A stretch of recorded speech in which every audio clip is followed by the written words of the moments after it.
로마서 8장 17절 말씀. 8장 17절.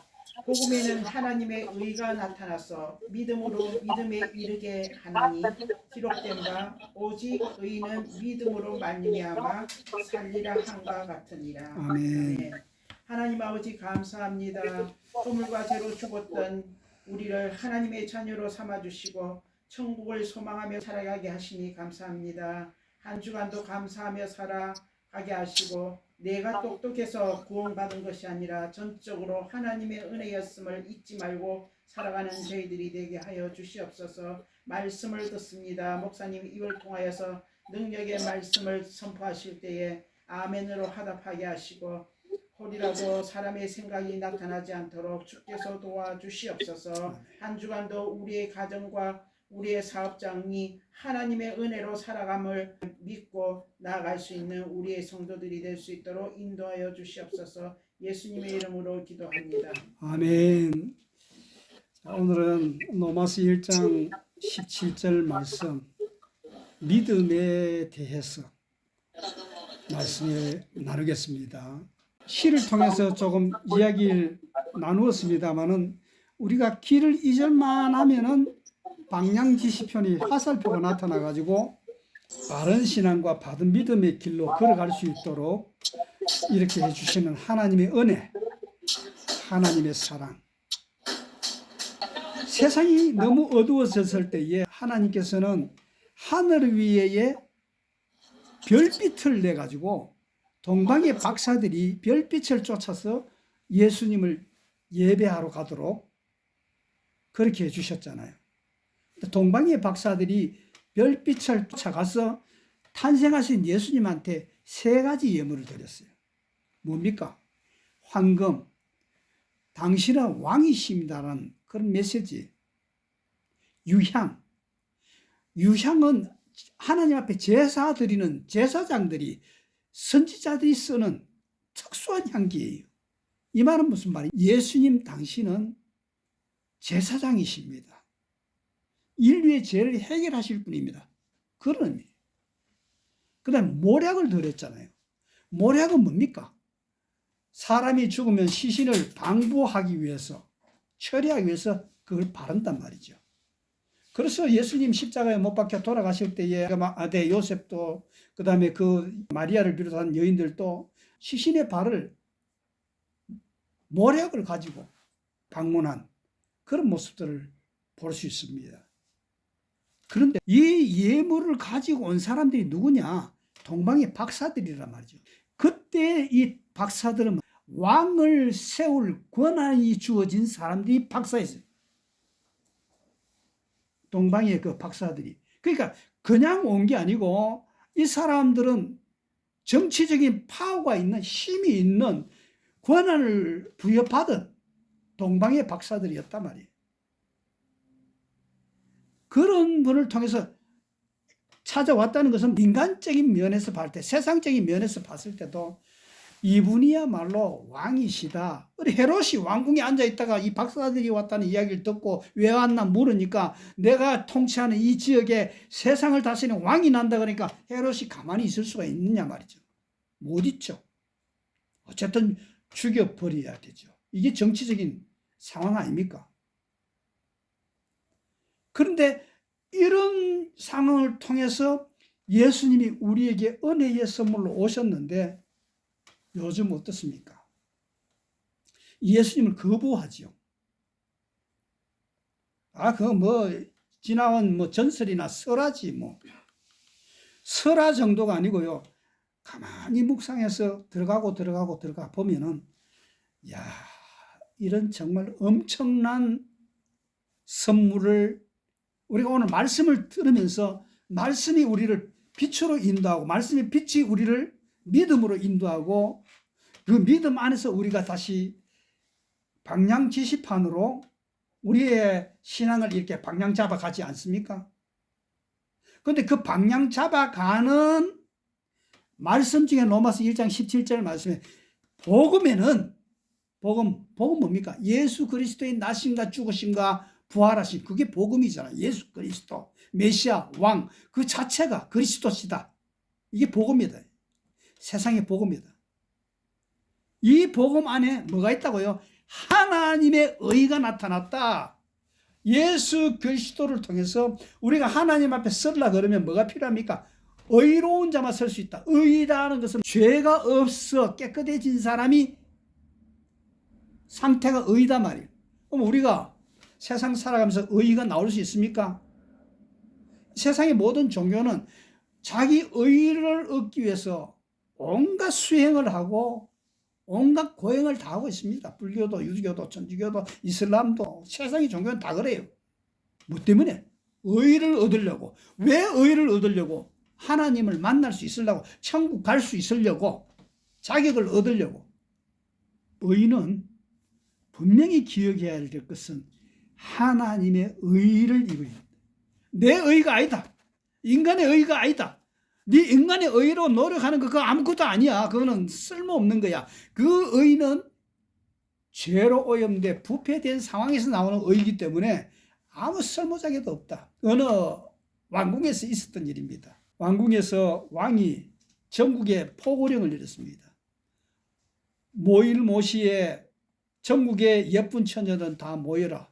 내가 씨앗을 하나씩 나눠줄 테니까 이 씨앗을 가지고 싹을 틔워서 아름다운 꽃을 피워오는 자에게 이 나의 아들의 세자비를 삼을 것이다. 그러니까 전국에 있는 실력 있는, 재력 있는, 권력 있는 딸들이 다 모였죠. 와서 씨를 하나씩 다 받아갔습니다. 그리고 이 씨를 받아간 모든 처녀들은 집에 가가지고 그걸 싹을 틔워서 아름다운 꽃을 만들기 위해서 백방으로 노력을 했습니다. 그런데 어느 날 오라 그랬어요. 이제 화분을 가지고 하나씩 다 오너라. 전부 다 각자 화분을 하나씩 다 들고 왔어요. 너무너무 예쁜 꽃들 다 가져왔어요. 1번부터 왕이 쭉 시찰해서 봅니다.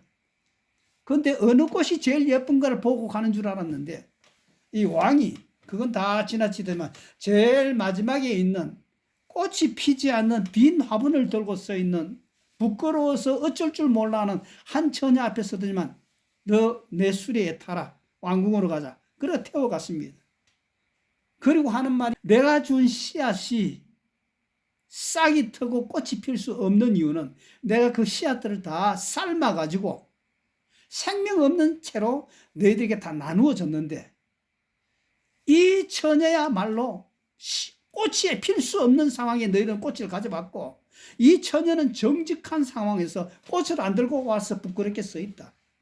내가 너희들에게 원한 것은 아름다운 꽃이 아니고 정직한 마음을 원한다. 자, 여기서 오늘 말씀 다 끝났습니다. 제가 오늘 여러분들에게 드린 시, 동영상 이 모든 것도 그거와 다 연결해서 한번 보십시오.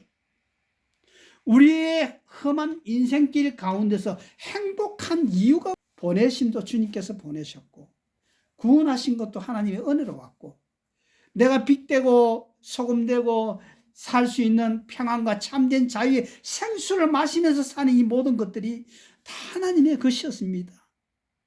하나님 나라 앞에 설 때까지 나의 영원한 행복입니다. 영원한 기쁨입니다. 영원한 만족입니다. 영원한 구원입니다. 아멘.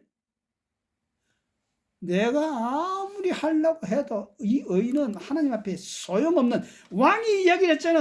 너는 이미 죽었고 오염되어 있기 때문에 그건 안 된다고. 할 수 없다고. 빈 채로 오면서 정직한 마음으로 안 됩니다. 그렇게 하는 자만이 내가 너를 하나님의 자녀로 복을 행복한 삶을 살도록 해주겠다.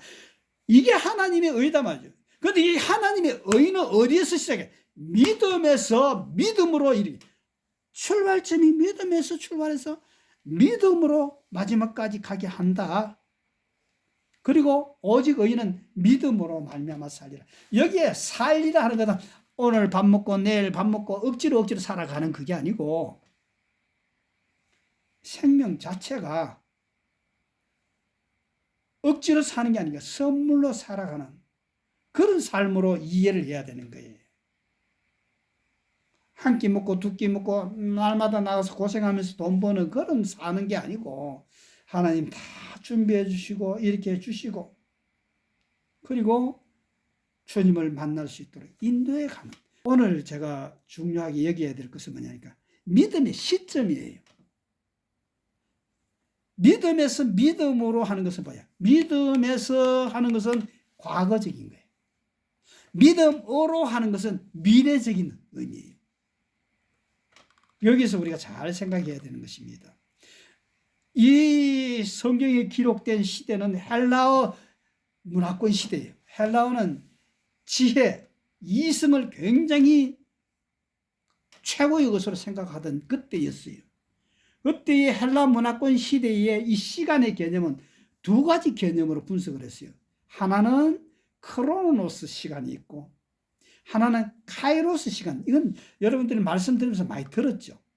크로노스 시간이라는 건 1분, 1초, 1시간 누구에게 공평하게 주어지는 그 시간을 말하는 거예요. 이게 크로노스 시간. 카이로스 시간은 뭐니까 결정적인 시간, 딱 포인트를 찍는 변화의 시간, 흘러가는 크로노스 시간 속에 카이로스의 결정적인 시간, 그게 우리에게 필요한데 그 결정적인 시간은 바로 뭡니까? 믿음의 출발점, 우리의 신앙생활, 내 인생에 있어서 정말 결정적인 크로노스의 시간 속에 카이로스 시간은 믿음의 시간이고 예수 그리스도의 탄생의 시간이고 예수님이 나의 구주라고 고백한 그것이 중요하다. 그러면 우리가 이 출발을 어디에서 시작한다고? 예수님 날 위해 돌아가셨습니다. 이 고백에서 믿음이 시작되는 거예요. 예수님은 나의 왕이십니다. 여기에서 시작이 되는 거예요. 뭐 내 눈에 보이지도 않고 뭐 느껴지지도 않는데 그거 상관없어요. 하나님의 약속과 말씀을 믿는 거예요. 하나님이 내가 이렇게 고백하면 내가 책임진다 했기 때문에 그 약속의 말씀을 붙들고 나는 나의 주로 주님을 영접합니다. 그런 때는 그 믿음의 출발점에서 이게 과거가 될 수 있고 지금 이 시간도 될 수 있는 거예요. 여기에서 출발해서 이제는 미래를 믿음으로 살아가는 것입니다. 이렇게 살아간다는 건 참으로 쉬운 일이 아닙니다. 정말 힘든 삶일 수도 있습니다. 하나님 믿는다는 이유로 불편한 어떤 불이익도 받을 수가 있습니다. 그렇지만 오늘 이 말씀 속에 이 약속의 말씀을 붙들고 살아가면은 혼자 가는 길이 아니라 동행해 가시는 하나님, 파라클레이토스, 성령님을 파라클레이토스라고 하잖아요. 파라라는 말은 뭐냐니까 옆에라는 뜻이에요. 클레이토스라는 말이니까 부른다. 불러서 옆에 세워서 같이 간다. 이게 성령님이 우리에게 역사하시는 이유다 말이에요. 우리가 천국 갈 때까지 끝까지 잘 달려갈 수 있도록 지금도 우리를 위해서 간구하시는 성령님이 계시고 예수님이 살아계시고 우리가 하나님의 영광 놓치지 않고 끝까지 달려갈 수 있도록 하나님께서 우리를 붙드시고 이끄시고 보호해 주실 줄로 믿습니다. 이 믿음을 가지고 이 한 주간도 승리해 가시는 저와 우리